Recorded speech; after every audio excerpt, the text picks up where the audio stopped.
Ready? What is going on, YouTube Nation?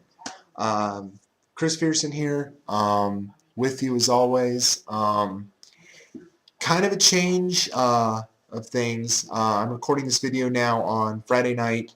I know I posted on the channel that I was going to record it and post it on Saturday morning. My plans have changed though. I've made some plans for this weekend because I'm off from work. And there's a big snow coming in the afternoon tomorrow again for like the third time this winter. Such as Indiana winter for you. So I want to get to my other friend's house, to Nate's house, early. So I'm now recording this video a little bit early. Um, Hang on, let me close that real quick. There we go. Hopefully that'll speed things up. But anyway, I really wanted to get this out here because I know I've been teasing you guys for weeks with what's to come on the channel and everything. Last week I did the Best of 2013 and the Team Awards for the fantasy football. So now that that's in the rearview mirror in the off season, now we are looking to what's going on ahead of the channel. And this video here is I'm gonna try and put two things in one. I don't want the time to go too far on this one, but I'm gonna try to jam pack this into one video. I'm wanting to do for a long time my best, worst, and disappointing games of last year of 2013. As I mentioned in the update video, I'm a huge fan of Angry Joe. I get a lot of feedback from his stuff, but also from reviews like IGN and a lot of sites out there as well. And of course, me working in retail, I get a lot of stuff from game sales, so the hype for games, reading game magazines. So I've really wanted to really share my thoughts on the gaming industry and how I feel. Of course, I have now a PlayStation 4 myself, I'm really looking forward to playing some more games with that custom. I'm not only playing Madden right now, but Drive Club comes out later this month, so I'm really excited about playing that game. Love my racing games. But I want to share that in this video, and I also want to share the first edition of Tracking the Madness, which is my yearly series now on when I do my bracketology and make bracket projections for the 68 teams I think will make up the NCAA tournament. Now, little disclaimer on these. Basically, what it is that I made this list as of results from the 15th, so this would be 2 days ago. A lot has changed since then. A lot of things are going to change in the coming weeks. I'm going to start out. What I usually do is I make brackets every 2 weeks, and then as it gets closer to March, I make them usually every single week. And then we get into conference tournament play, and it gets a little bit on a daily basis. So that's how I'm going to do it with the videos as well. And then I mentioned, of course, in February, we're going to have the new series, Jaguars Quarterback Quest, searching for a quarterback for the Jaguars. Excited with that. I'm really looking forward to really scouting out the quarterback class and sharing with you my pros and cons of what I've seen from all of them.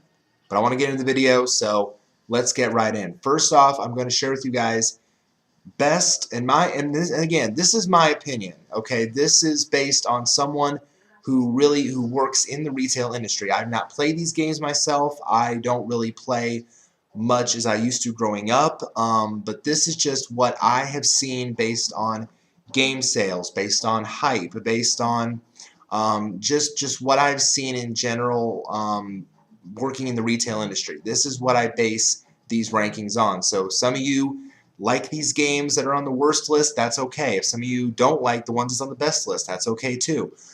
Just understand that this is where I'm coming from my perspective, as someone who kind of works, in kind of maybe a little bit in the scenes, but not so much in the scenes because I'm not a hardcore gamer, but just someone who kind of notices things from an outsider perspective. So just kind of take that with a grain of salt as I share these lists with you. So I'm going to start off with my list of the games that I thought would do really well and get a lot of attention. A lot of, these were some that were really hyped. There were some that were really thinking they were going to be gung-ho, and then it didn't turn out so well for them based on what I saw. So these are my 10 biggest disappointments. So starting with number 10.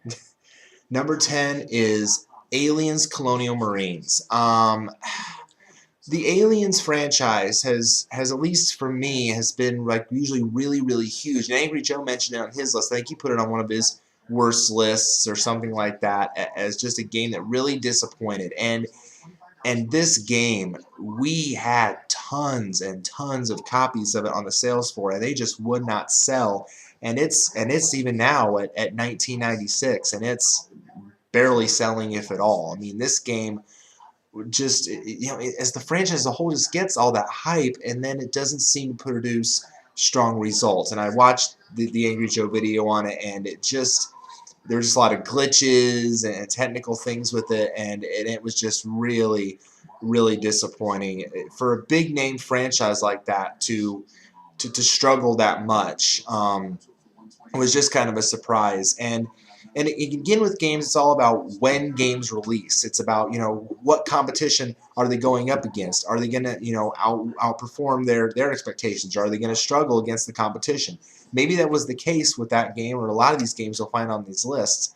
But for me, I'm thinking a name license and a franchise that huge would do a lot better than it did. And it turns out in the end that wasn't the case. So tough to see. Hopefully in the future, if they make future Alien games, Angry Joe mentioned one about Alien Invasion. It's coming out later, so hopefully that will kind of revitalize things for the Alien fans in gaming. But this was kind of a bit. This was definitely a bit of a disappointment for the hardcore fans of the franchise. Number 9. I got to turn this around. There we go. Batman Arkham Origins. Now, I know that a lot of people are going to really hate on me for that because it's Batman, for gosh sake. Why are you hating on Batman for? Well, hear me out. This was a game that I think was released at a bad time because it was going up against strong competition. It was going up against the big guns. I believe it was released the same week as Battlefield 4 and Assassin's Creed 4 Black Flag. You had to, Batman people, developers of that game, you had to have known that those games were going to sell off the shelf like crazy. You had to have known. So you're putting out, and there's been so many different Batman stories and sagas and sides. There was Arkham Asylum, there was Arkham City, and now there's Arkham Origins. And it's like, what order are we trying to go in? And you're releasing your title right up against the big boys, trying to think, oh, well, we can do okay with this. Well, clearly it didn't. And while these games the big boy games are still selling at $60, your game just got priced down $10 because clearly you weren't up to par. You weren't up to snuff with these big, with the big games. And so really for me, it was a disappointment on a scale, not the fact that Batman doesn't sell, that the name alone sells, but it was disappointing in the fact that it just kind of seems to go in a different order of things, and that it releases at such a time where it seems destined to fail, where it seems like it's going to struggle against the big competition. So that was definitely disappointing a bit for me. Number 8. Defiance. What can I say about Defiance? This game, the TV show, everything about it was so freaking hyped. You can anything you do in the game might go in the TV show. Well, did that really happen as much as people wanted? And immediately when the game hit the sales floor, I thought to myself, it's on the back of Walmart Game Center. Oh, they're talking about the TV show and the game interacting. Oh, this is going to be awesome.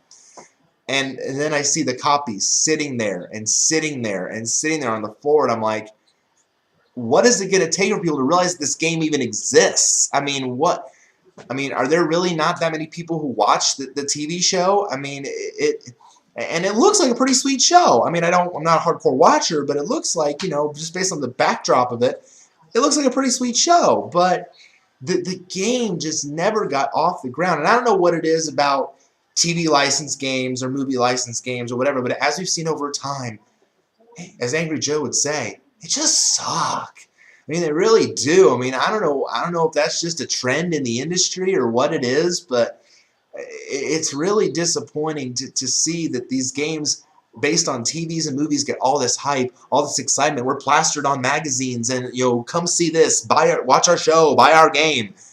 And it just does so poorly. That's why I was feeling so bad for the people who made Defiance, because I'm thinking to myself, do you guys have a following at all? I mean, really, do you guys have a following? Because I don't know if your show's ratings are good. Your game clearly doesn't sell, and it was just surprising to see that it was that bad after all that hype. So, and quickly it went down in price. It's already $20. You can buy Defiance now for $20. It's just surprising on that one. Number 7. Metal Gear Rising: Revengeance. Another game that got so much hype. What is it with the Metal Gear series getting all this hype with every game that they put out? With any metal or metal anything, even Medal of Honor. I mean, what is it with these games that get all this hype just because of the franchise name alone, and it never ends up selling well? And I feel bad because these are big name franchises. Hell, Medal of Honor Warfighter, when it came out, it failed to sell like crazy. It did well at first. It kind of got a momentum, and then after that, it plummeted. We still have tons of copies of Medal of Honor Warfighter on our sales floor, and it's $20. Metal Gear Rising: Revengeance, though, Metal Gear Rising has been a huge name in the gaming industry for years.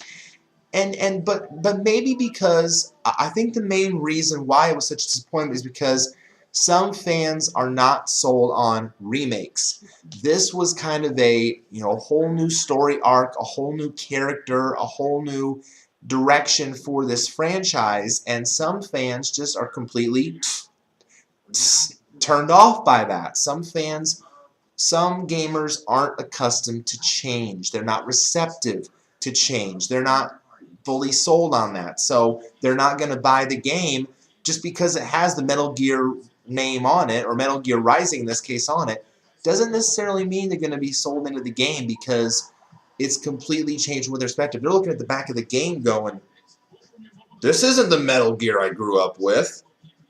This is completely different. I mean, they're turned off. They're literally just completely upset and disappointed at the fact that their game that they know and love is taking on a different angle. So maybe that's the big thing. Why Metal Gear Rising: Revengeance struggled? Why it was a disappointment?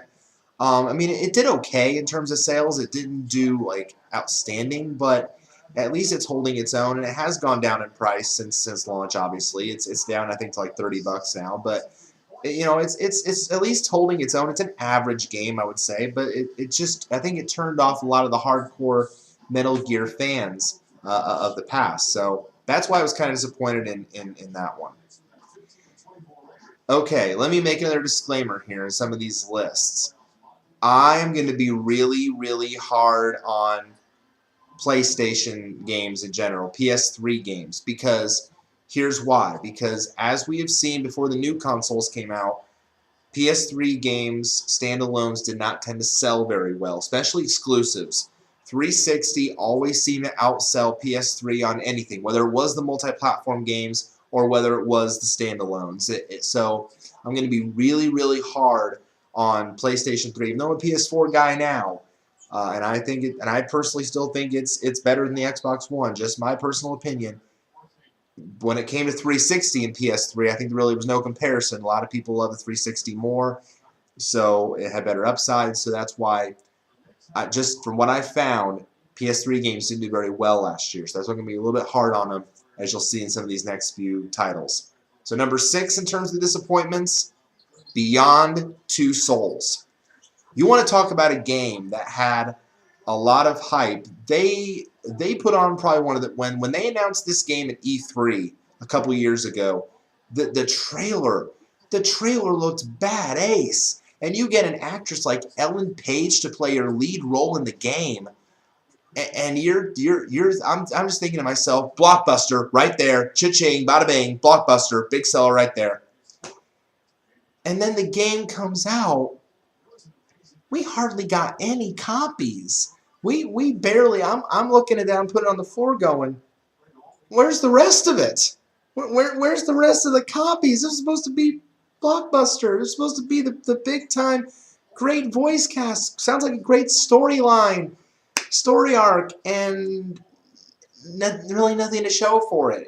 I was really hoping for this one to do really well, and in the end, again, I don't know if it had to do with the game's release date or their competition or whatever, but it struggled. It struggled to hold its own against the bigger titles out there, and I really hoped for it to do better than what it did, and really it was.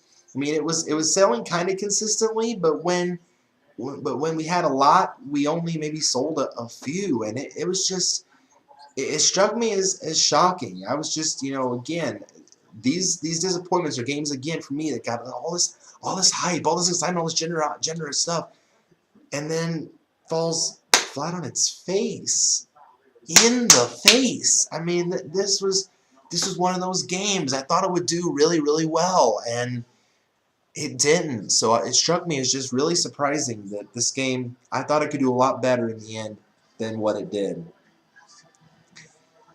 Number 5, and I know that some people are really going to hate me for this one. Sly Cooper, Thieves in Time. I am one of those people that do not get Sly Cooper, okay? Sorry, I don't. I don't get Sly Cooper. I don't get the franchise. I don't get the series. I don't get it, okay? I don't get it. To this day, I still do not understand why Sly Cooper was in the game PlayStation Move Heroes. Last I heard, wasn't Sly Cooper a thief? Not one that I would illustrate as being a hero, in my opinion. But then again, maybe I don't understand the story arc of the games. I don't know.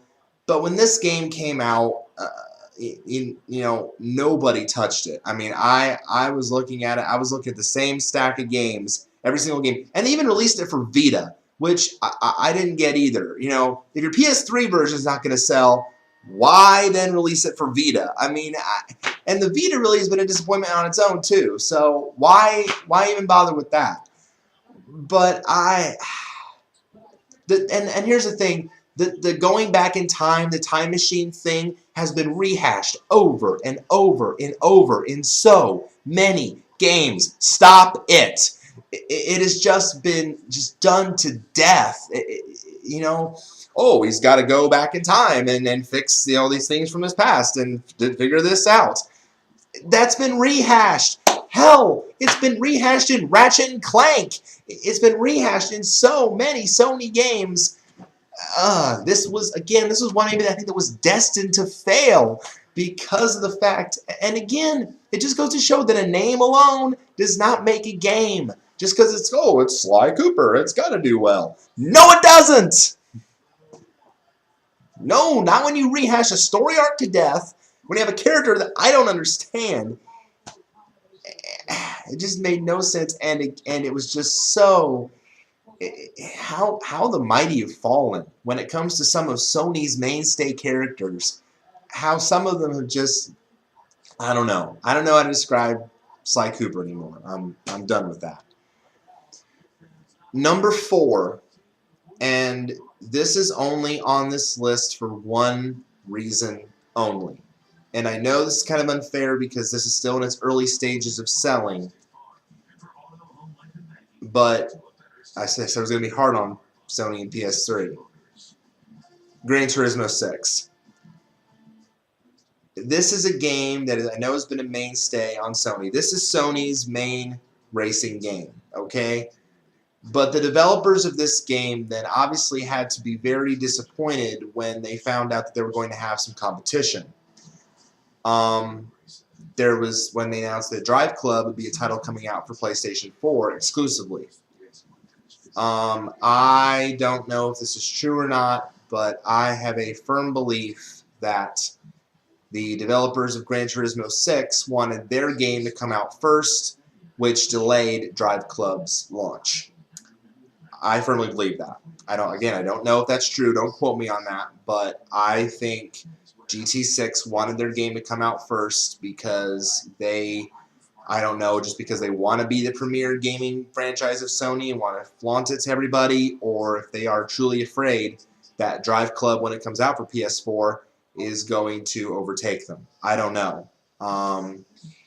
And quite frankly, honestly, I haven't really sold that many copies of it anyway. So, you know, again, the name alone, don't get me wrong, Gran Turismo is a great racing franchise. It's one of the big names. It compares to Forza when it comes to Xbox. But I think they're a little intimidated by the fact that that Drive Club's around the corner. I think they're just a little bit scared, and I think they were so insistent on getting their game out first that they told the developers of Drive Club, hey, we don't want you launching when the PS4 comes out. You guys need to wait and push your title back a little bit. We want to get our game out first for PS3. So that's just my opinion. Again, I don't know if I'm right or wrong about that. I don't know. But time will tell.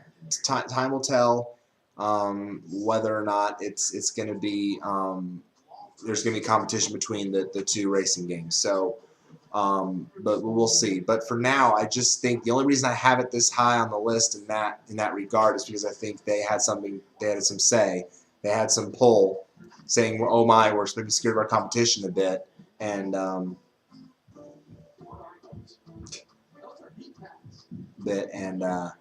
so that's just my take on that. But I hope Gran Turismo 6 does well. I hope it does better than what it's doing right now because, quite frankly, I haven't sold a whole lot of copies, so I don't know. Number 3 on the disappointment list, and again, this one hurts me. This one hurts me a lot because of the fact that I grew up with this character. I grew up with this character. I expect big things from any game that he is in, and I just have high expectations for this character. I had a Sega Genesis growing up, and when he had a Sega Genesis growing up, what did y'all play? We played Sonic the Hedgehog. Don't you kid yourself. We played Sonic the Hedgehog and we loved it. But number 3 on the list has to be Sonic Lost World. Sonic, what has happened to you? I mean, every game now that comes out is a mega disappointment, at least in my opinion. Sonic Colors got no hype.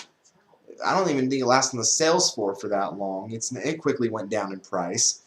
And Lost World, we were supposed to get it. And I think it released on either 2 platforms or 1. I think it was supposed to be out for Wii U. We only got the game for 3DS. We didn't get it for Wii U. I'm not sure why. I don't know if Wii U is holding it back for some reason. I don't know. But we only got it for 3DS, and it only made a couple sales, and then it disappeared for weeks. I mean, that's so disheartening because it's Sonic, for gosh sake. Again, it's a big name character, and yet, and maybe it's because of the fact that he made the deal with Nintendo. Maybe now because he's always in the Mario and Sonic games now in the Winter Olympic Games, and he's always now in these other games for Wii U, like the All-Star Racing Transformed in this and the Sonic Rider series. And maybe it's just because there's so much out there. People are so used to seeing Sonic games, they're getting kind of literally lost in the world, lost in the shuffle, and they don't know what game to play. Do I play this one? Do I play that one? Do I play this one? Do I play that one? Nobody knows anymore. And that's what makes it so dang confusing and hard. This hurts, okay? This hurts me to put it on the list this high because of the fact that A, it's not selling, B, it only was released on 1 platform, and C, there's just too many out there. There's too many. You know, yes, there is sometimes something is too much of a good thing. Sometimes there is such a thing as too much Sonic. And against all the other big boy titles out there, you're gonna get lost in it. You can't compete. And the Wii U has been a big-time disappointment anyway, and the 3DS is making more consoles. We got the XL now we got the 2DS, but it plays everything. I mean, it's so much to wrap your brain around. Your brain is getting fried like bacon. We got it. Nintendo, Sega, whoever, put the brakes on this. Put the brakes on a little bit, okay? And in this game, you have to go up against 6 villains or something like that? What happened to just having 1? Eggman and Robotnik was enough. Now you gotta worry about 6? 6? 6 villains. No thank you. Oh, that hurts, though. That hurts. Thankfully for Sonic fans, there are worse. There are 2 worst disappointments this year. Number 2, Metro Last Light. Again, another game that got so much hype. Again, had an awesome trailer at E3, got all this hype, all this excitement around it, and when the game came out, nothing.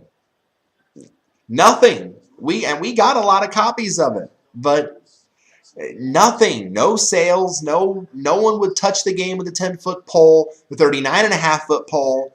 Nothing. And then I watched Angry Joe's review on it, and basically he said the game stunk, and I guess that's in the end what hurt it. Gamers read reviews, okay? Gamers read reviews. Gamers get the meat of their knowledge from reviewers, and so if they read a title and they don't want to take the chance on buying it for themselves, especially when it comes out at $60 or $50, $40, whatever that price is, that game, and they don't want to take that risk because of all these negative reviews, guess what? They're not going to buy the game. So that, I think, maybe is what happened here with Metro. All these people were reading all these negative reviews on the game, and it just hurt them. It killed them.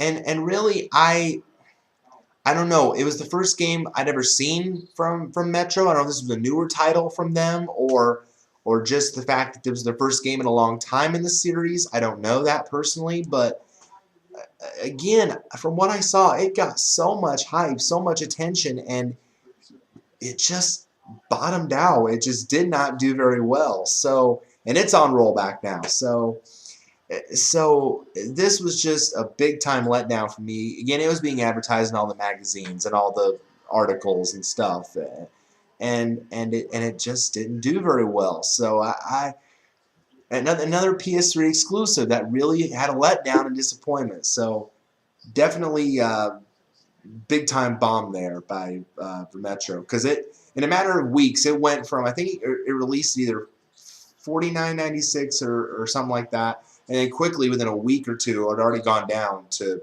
$29.96, I think. So it was already going down in price. So they kind of knew that, oh, gee, we're screwed here. So, but the number one disappointment of 2013, and again, this hurts me. This hurts me to put this number 1 because, as I mentioned in the update review, in the update video, I'm a huge fan of the company that put this game out, and I really wanted to see this game succeed. Heck, I tried myself when I had a special new release section when this game came out. I put this game in that section to give it hype. I even tried to give this game hype, and it still didn't sell.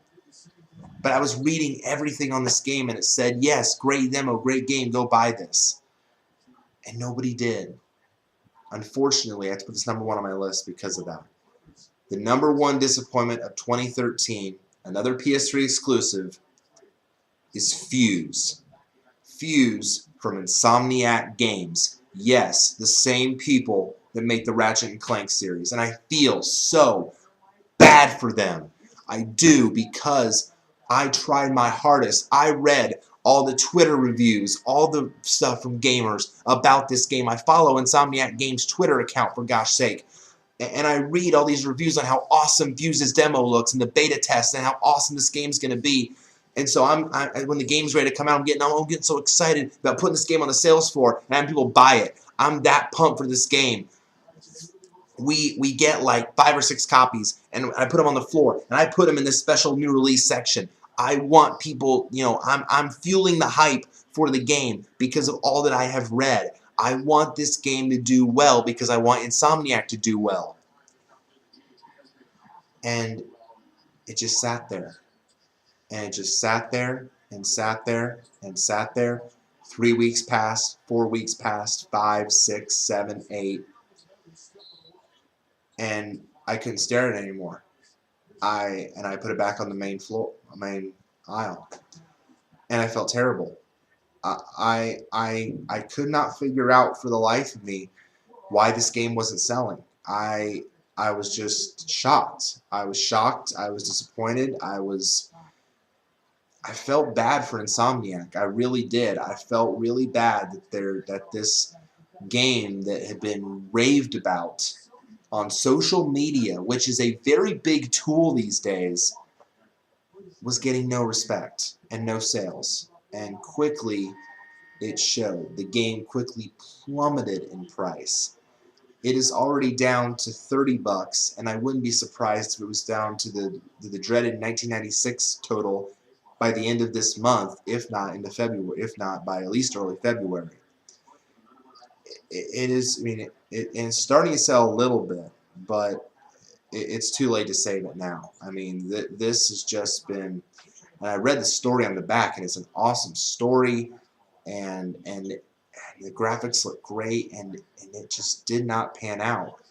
I don't know if Sony exclusives in general just don't sell on PS3, or if it's just all smoke and mirrors. I don't know.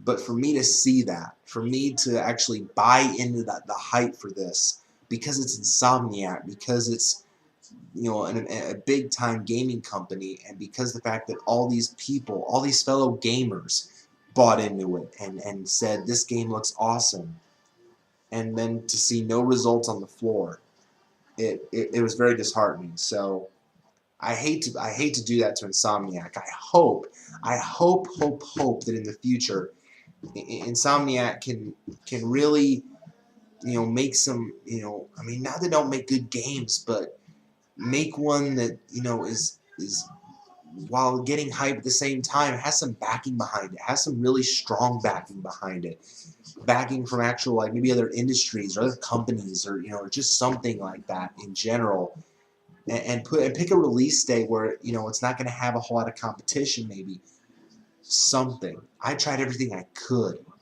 to get this game to sell, and nothing worked. So unfortunately, that's why I have to put Fuse at #1 on the biggest disappointment list. Okay, worst games of the year. This is going to be fun. This is always fun to carve up, because these games, to me, not only did they not sell, I think there was no reason for some of them to exist. I mean, whether it was a bad storyline or just bad look, bad graphics, bad everything, these games are just ones that I think are junk. So this is the list of the worst of last year. Number 10, another PS3 exclusive, Deadpool. Okay, another character that I don't understand, and I know some of you are big fans of this and whatnot, and good for you. But I don't get it. And again, I think this game was released at a time where there was big competition in the gaming industry, and I had a feeling that it wasn't going to do very well. But my gosh, you want to talk about a character that's just full of himself. And yes, while his jokes are funny, I mean, good grief, it's him 24/7. It's like basically a game where it's his own cable channel. I mean, that's basically what it sounds like to me. I mean, really, do you want to experience that in a game? I mean, I don't, and I just don't get it. So it really it didn't, whatever hype it got was quickly quenched. It didn't do well selling. It didn't. I still have a ton of copies. I wouldn't say a ton, maybe a few copies up on the shelf, but still didn't do as well as I'd hoped. Didn't really stack out with the rest of the competition. and I don't get the character, so that's why it's there. It was hard to pick a 10th, but that's why it was there. Number 9. Here I am picking on the 3DS again. Fire Emblem Awakening. I mean, from what I read on the internet as well, this might be the last Fire Emblem game of the whole series, just because of the fact that this game did so poorly in sales. And I wasn't really aware of the Fire Emblem. Fire Emblem even had a series in the past, so this kind of shocked me. But again, with the 3DS games, really, you'll find that your big selling games are usually your Mario's, your Zeldas, your Pokemon games which come out with X and Y this past year. And really, when you're trying to release, again, in that same time frame with these big boy games, your game is not going to do very well. I think, again, that kind of happened with FEA in the fact that it just didn't measure up. It didn't stack up to the level of its competition. Again, graphically, looks like a solid game, but it got pounded by a lot of reviewers. It got pounded on the internet, saying that that with this game sales so poor, it could be the last one. So we hope that's not the case. Obviously, you never want to see a game company shutter, but that was tough to see. So just tough there in that respect to see that happen for them. Number 8.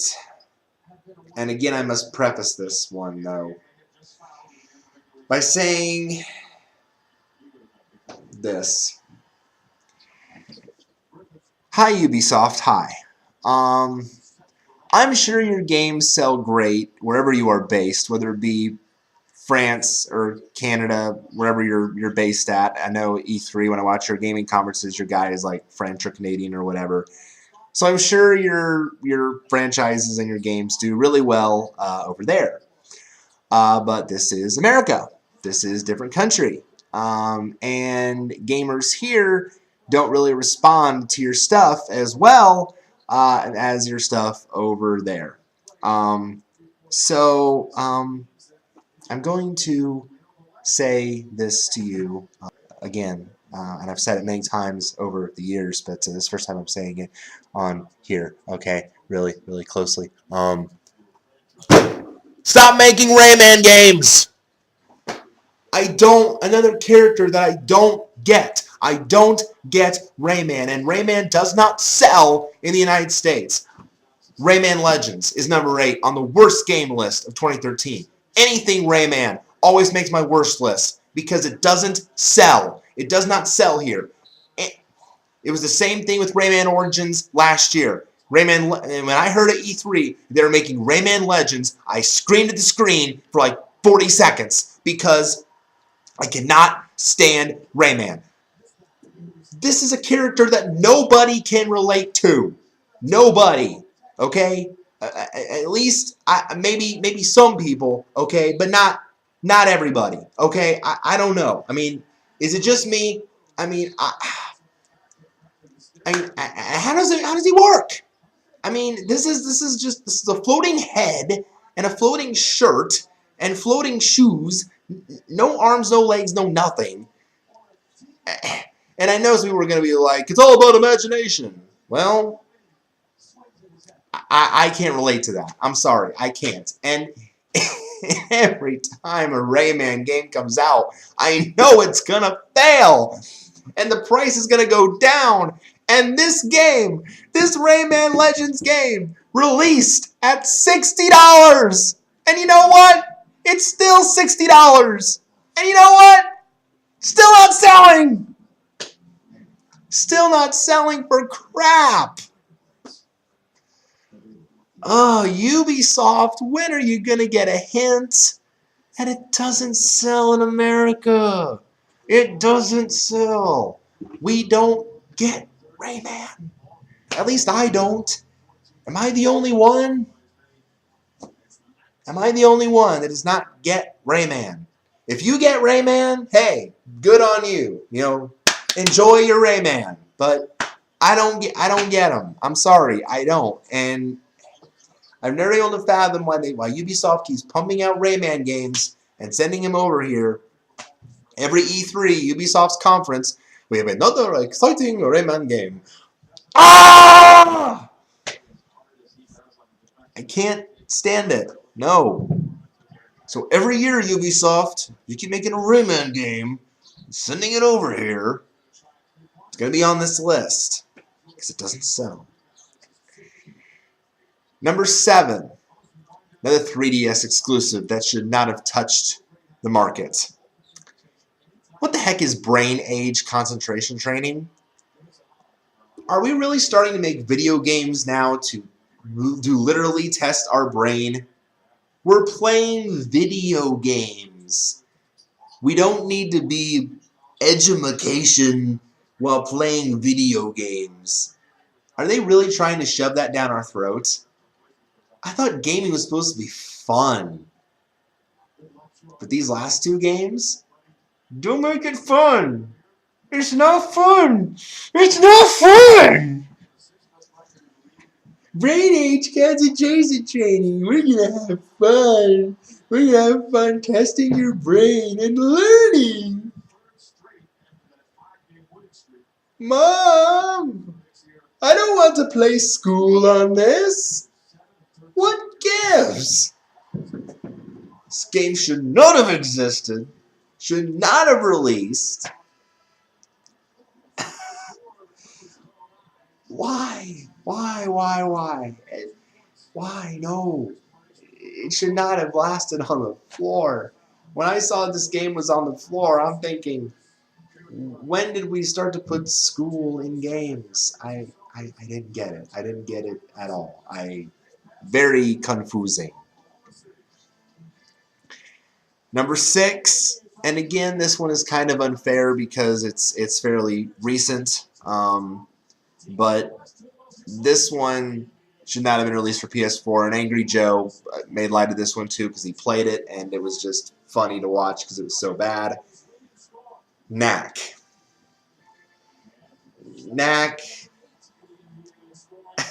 Again, another character I don't get. What is all with these characters out there that I just don't get? I don't get Sly Cooper. I don't get Rayman. I don't get Knack. Okay, I don't get these weird characters with these weird story arcs, with these weird character developments, if there's any character development in these characters. I don't get them. Okay, he's made out of relics. Whoopee-doo. you know, and then there's these other characters that you see in the game. You don't get to know much about them. I mean, it was just confusing and painful to watch when I watched the Angry Joe video because it was like, what is this game's purpose? What is the meaning behind it? I didn't get it. So here's the thing to all gaming industries out there, okay? If I don't get your game and if it doesn't sell, it's going to be on the worst list, okay? If it doesn't make sense to me, it probably didn't make sense to a lot of people out there in the industry and gamers. So, ooh, fun. So just remember that. Number 5, I talked about Metro Last Light. Again, I talked about it on the disappointment list, but yeah, it was just a bomb. That game just bombed. Number 4, another PS3 exclusive. Remember Me. People didn't want to remember this game, okay? And again, it's kind of been a story arc that's been rehashed over and over again, and this game really didn't get a lot of hype, and it was just, again, it was probably going to release week going against tough competition, and, the memory thing, that's been rehashed, I think, over and over again a lot of times. Oh, main character loses her memory, but she's got to go back and then try to remember everything, and everything. See, people don't get that in games. They don't understand that whole concept. And game got no hype at all. And again, it just, and I think it released at $60 too. And I don't think there was a game that was worth a $60 release tag. So again, not sold on that one. Number 3, Another PS3 exclusive that released right at the same time as Rayman Legends. And I bet even outsold it, but at the same time, wasn't exactly off the charts. Puppeteer. Yeah. And Angry Joe made a slight mention of this game that he thought it deserved a lot more respect and sales than what it was getting. But again, to me, the story just seemed, when you read the back of the game to find out the story of it, reading it, it just seemed kind of odd. You know, it's a very odd story. Again, not really that you can kind of relate to in a way. Again, it's kind of that imaginative story, but it didn't sell for bunk. It hasn't sold well. I at least have 2 facings of it on the sales floor. It's just not doing well at all. And it's been really, again, tough to see. Excuse me. It's kind of tough to see the under-the-radar games that don't get a lot of hype don't do well. And maybe in a way that's predictable. But again, just a game that didn't sell well at all, got no hype with it, and so why was it out there? You know, that really, in my mind, begs the question. Now, number 2 is a game that, again, got a lot of hype for the system that it was made for. But I think because the system has been so disappointing, you can probably put any Wii U title in this number 2 spot. But I've put the Wonderful 101 in this spot. Because of the fact that it was expected to have a release date a lot sooner than eventually when it came out. So not only the fact that it got pushed back by a lot of weeks, but because of the fact that by that time the Wii U already had recognized, oh my gosh, we're in a sharp decline. And that, I think, really hurt that game's sales in the long run. We started off with, I think, 8 copies of that game. After 3 weeks, we still had 8 copies of that game. I think even after 4 weeks, we still had all 8 copies of that game. It did not sell for anything. Again, with the Wii U, I've come to find that the big titles really that sell are anything Mario, anything Zelda, anything, maybe the Call of Duties, anything really big name sells. The under-the-radar stuff that are made exclusively for the console have not sold because they're not the selling points for the console. So that's why I wonder how much longer actually the Wii U is going to last, because clearly it didn't sell well when it was launched against the 360 and the PS3. It's not doing itself any favors any better against the Xbox One and the PS4. So there's a lot of controversy surrounding it nearly going with sales. So that there was the sales reports out about it. So just a lot of disappointment when it comes to the Wii U as a whole. But I think this game got a lot of hype when it was first announced, and then they had to push it back, and then by the time it had released, the damage was already done with the console, and people said, oh, no reason to buy it now. I mean, there was just, it kind of wore out its welcome, if you will. So that's really what hurt that game. It's not the fact that it's, a bad game. It's a nice story to it, but it's just the fact that it was just so hurt by the console itself, and that kind of really dragged it down. So it could have done a lot better, but in the end, the fact that it didn't turn out because the fact that it doesn't sell. So there you go. But number 1 on this list, the worst game, and again, this one, I cannot fathom, again, why the people who are behind this game keep making games for it. And what's stupid, release these games around the same time as the big games come out, expecting it to do well and sell. And when they realize that it's not, they're like, oh, gee, we didn't know. The number one worst game of 2013, actually 3 of them, anything XCOM. XCOM games do not sell for crap, okay? I don't know what it is. What is it with XCOM? Why don't XCOM games sell? I can't figure it out. But they released three XCOM games this past year. They released XCOM Enemy Unknown, didn't sell at all. Then they released the Bureau XCOM Declassified. And here's what was funny with that. They released that exactly the same week as Battlefield 4 and Assassin's Creed 4 Black Flag. Same exact week. And we had banners for all 3 of these games. Well, we got the banner of Bureau XCOM Declassified, thinking we know the other 2 are going to sell. We're going to put this banner up to give this game hype. It still didn't sell. It still didn't sell at all.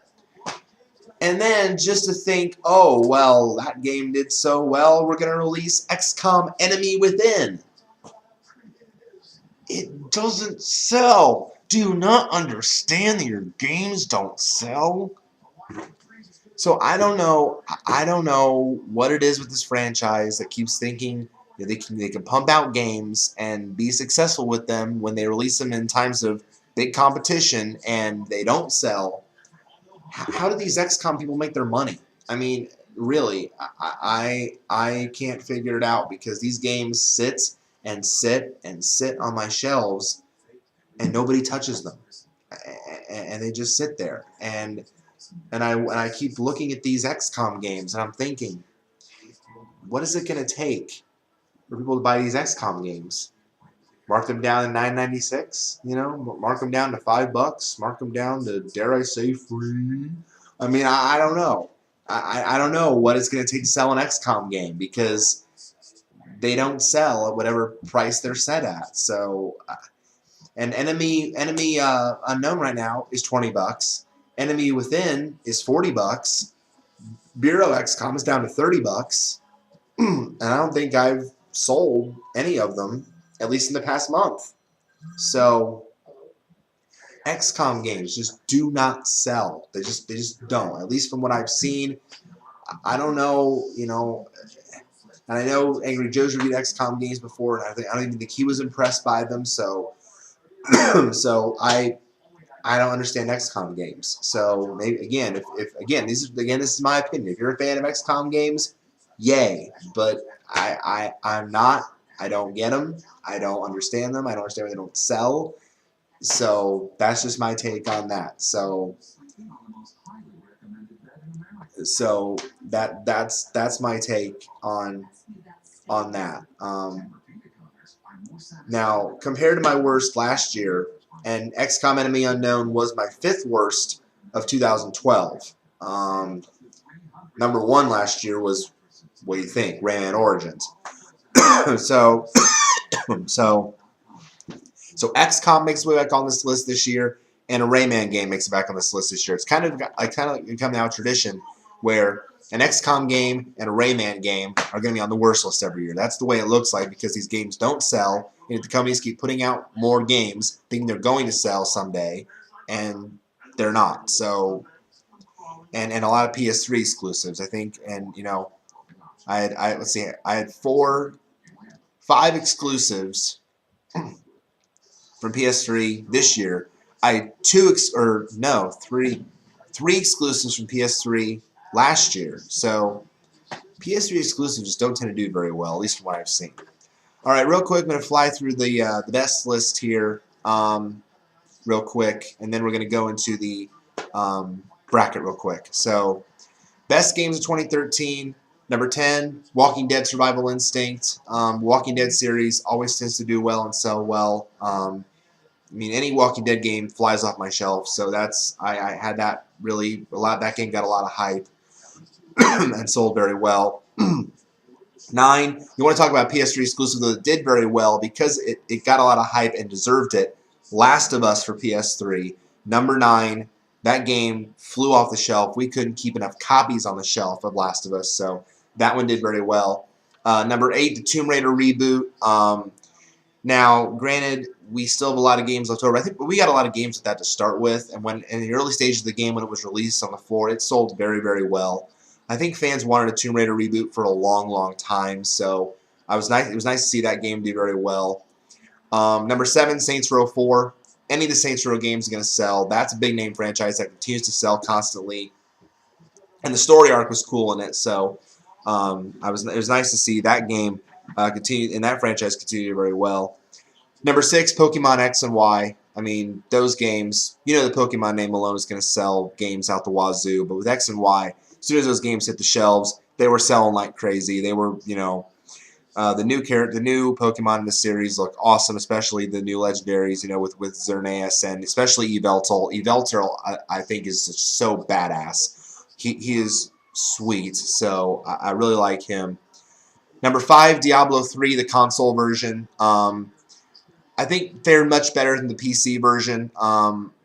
Again, it tended to sell very well in the early stages. And again, it was released at a time where there wasn't much competition, so it had the market all to itself, so that really helped it.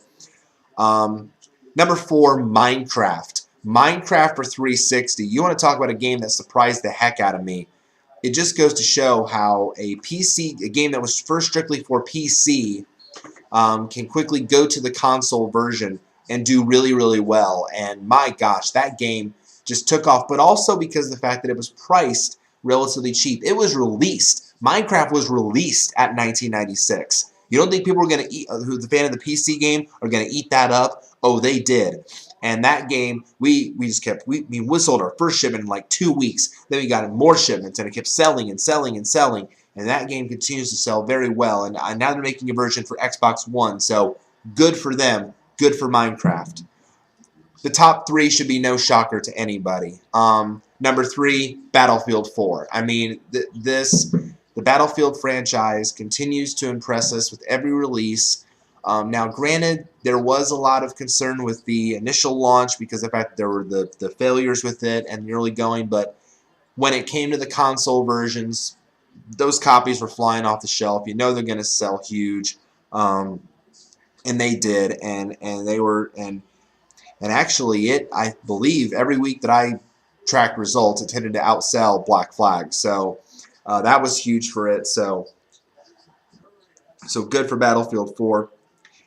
Now, my number 2 and 1, I think, are very close to each other, but the only reason I have one over the other is because of the fact of first day sales. I have Call of Duty Ghosts at number 2. Because even though for us it did sell more copies in its first 5 weeks than my number 1 game did, I still have the game above it because of the fact that nothing is going to touch the number 1's first day sale, at least not that I could think of in a very long time.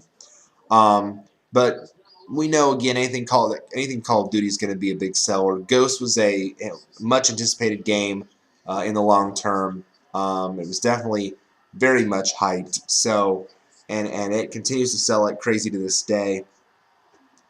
But my number 1 game of 2013 should be a surprise to nobody. It's Grand Theft Auto 5. I mean, you want to talk about smashing records.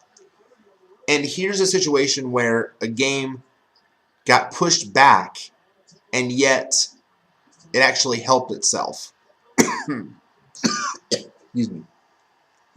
Okay, it helped itself because this game was originally scheduled for launch in spring of 2013. And people were looking forward to the game being released, but then it kept getting pushed back, and then finally they said we're going to come out in September. It couldn't have picked a better time because it was before all the other big games were being released. It picked a great time to be ready. 800 million in sales the first day. The first day.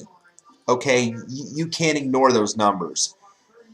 So clearly, GTA 5 was just, I think, the master class of the year. That's why I have it above Ghosts. Even though I tend to sell more Ghosts than I do of GTA 5, I think nothing's going to touch that in a long time. I'm sure there's going to be great games down the road. But until then, I personally can't see a situation where it even comes close to that. All right, so that is my best, worst, and disappointment list for games of 2013. Now we're going to go into something different here, and I'm going to share with you guys real quick my first bracket projection. So we're going now into Tracking the Madness. First bracket projection of 2014. Again, these were for games through January 15th. The next projection will probably be out probably in 2 weeks, so around the 29th, 30th time frame. Probably around the 28th. It'd probably be the best day for me. So this is where I stand right now. Um, so for those of you who know the regional sites this year, East is in New York, Midwest is at Lucas Oil and Indy, South is in Memphis, and the West is in Anaheim. The West region in Anaheim, because I have Arizona as my overall #1 seed. I would have them taking on the winner of either Wagner out of the Northeast or Southern out of the SWAC. The Southern Jaguars have been kind of controversial this year because they beat a team, I think, like 116-12 or something like that. So, I don't know. My 8-9 would be a really good game. Michigan against Florida State. Big Ten ACC battle there. 5-12 would be Battle of Ohio teams. Cincinnati taking on Dayton. And my 4-13 would be San Diego State from the Mountain West taking on IPFW from the Summit League. 6-11, Oregon out of the Pac-12 taking on the winner of SMU or North Carolina. Right now, these are two of my last 4 teams in right now. With SMU, I watched them play a couple nights ago, coached by Larry Brown. Very solid offensive team. North Carolina, you'd think they'd be a shoo-in to be in, but they've struggled in conference play in early going this year. So we'll have to monitor that going forward. 3-14, Ohio State against UC Irvine out of the Big West. 7-10, Gonzaga taking on Georgetown. And my 2-15, Iowa State taking on Northern Colorado from the Big Sky. South region in Memphis, top seed Michigan State out of the Big Ten would take on Chattanooga from the Southern. 8-9, New Mexico against Oklahoma. My 5-12, Creighton against Louisiana Tech. That's Big East against Conference USA there, by the way. And my 4-13, Kentucky taking on Belmont from the Ohio Valley. That could be an intriguing upset game. 6-11, Louisville against Minnesota. That'd be an entertaining game. 2 good offenses right there. 3-14, Oklahoma State against Stephen F. Austin of the Southland. 7-10, St. Louis of the A-10 taking on Cal. And 2-15 would be Florida taking on Georgia State from the Sun Belt. As long as it's not Georgia Southern, right, Florida fans? Some of you might get that joke. Football fans would. East region in New York. Top seed Syracuse of the ACC, undefeated, taking on Stony Brook from the America East. The 8-9, Missouri taking on VCU in that Havoc defense. 5-12, Colorado taking on Kansas State. Now, Colorado is probably going to fall in seeding over these next few weeks because they lost their star player, Spencer Dinwiddie, to a torn ACL. So that's huge for them. So it'll be interesting to see what Colorado's seeding and play does over these next couple weeks. And then the 4-13, Iowa of the Big Ten. Nice to see Iowa turn around really well under Fran McCaffrey, taking on New Mexico State. Did you see his ejection the other night? That was funny. Not funny, but interesting. Entertaining, to say the least. 6-11, Pittsburgh out of the ACC taking on the winner of the play-in game between Indiana and Arkansas. I put these 2 teams in the bracket last when I made this because they were coming off big victories. Of course, Indiana upset Wisconsin, and Arkansas upset Kentucky. So that's why I put those 2 teams in the bracket after that happened. 3-14, Kansas taking on Manhattan from the MAAC. 7-10, UCLA taking on Harvard.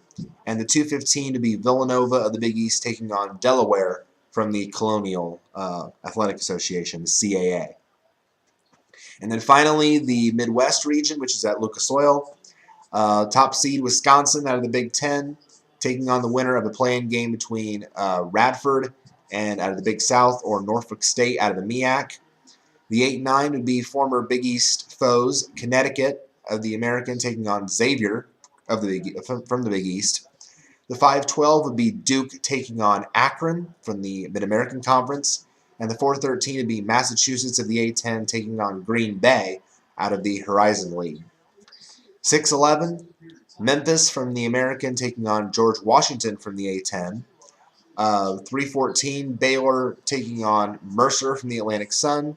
The 7-10 would be Virginia of the ACC taking on Illinois from the Big Ten. And the 2-15, excuse me, would be Wichita State of the Missouri Valley taking on Boston University from the Patriot League. So my last four in currently are SMU, North Carolina, Indiana, and Arkansas. First four out, Stanford, Tennessee, Texas, and Boise State. All right, guys. That is it. I know I crammed a lot into this video, but I wanted to get it done for you guys before I took off for the weekend. So enjoy wherever you're at this weekend. Have a great weekend. Enjoy the football on Sunday, the conference championship games. Go Denver, go Seattle. Those are my picks for the Super Bowl. So I'm really wanting to see the battle of offense versus defense there. So hopefully that'll happen. So again, thank you guys again for all the support and the comments, the subscribers, your viewers, spreading the word, however you guys get out there on this video. More to come, of course, in the coming weeks, more tracking the madness brackets, and of course the new web series in February with the Jaguars Quarterback Quest. God bless. Thank you guys very much, and take care. Thanks, guys.